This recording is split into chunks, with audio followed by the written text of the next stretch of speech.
the things that people would normally scrapbook, maybe, I like to reuse and put into art. So it's like it's giving it another life, which I really like. Well, I think it's a way to deal with my nostalgia and sentimentality.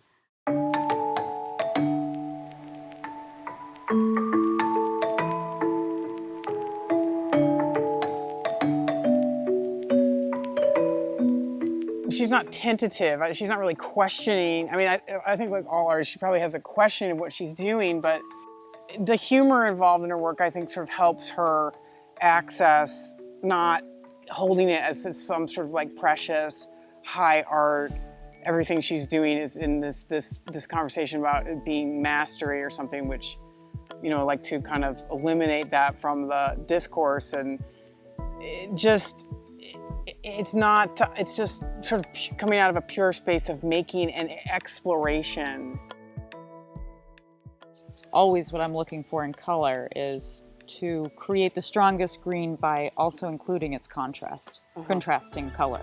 So then maybe at one point I think I was more limited in my palette. I was a little scared of going, full bananas. But now You're not. No. No, you're full in. I'm full bananas. Full bananas color palette. Yeah. I want all the colors and see what happens. Yeah, and they're there. Yeah. They are there. Yeah.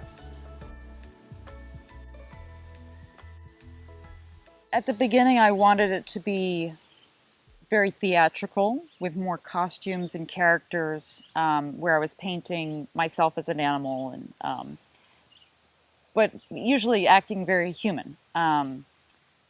Drinking, smoking cigarettes, behaving badly with bad habits, maybe. Yeah, that debauchery. Yeah, debauchery. Yeah. Animal behavior. Right. Yeah. Kind of this grasping of pleasure, of wanting. Yeah. And the purely performance-based work is kind of the harder work for me to show. Because I'm not hiding behind a character. No. So much. It's still you. Yeah. Yeah. Yeah. I think the one thing to note about the performances is that in the museum show, in Your Everyday Miss, we're seeing the documentation of this performance. But when the performance actually happened on site, in this sort of northern environment or at a dune shack or on the beach or wherever the location might be, at the time that it was done, Zehra's actually, and whoever's collaborating with her, they're making an intervention on that landscape.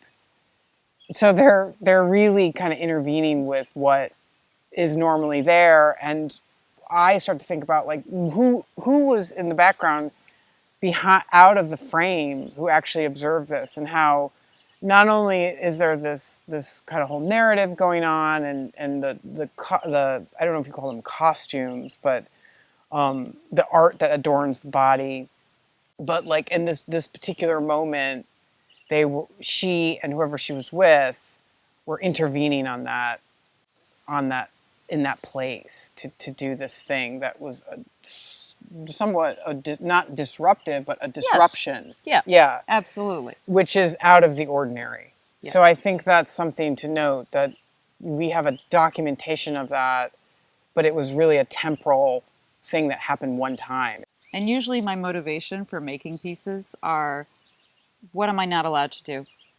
So I'm not so that's what you do. Yeah. Yeah. So I'm not supposed to be in the snow with very little clothes on. That's what crazy people do, you know?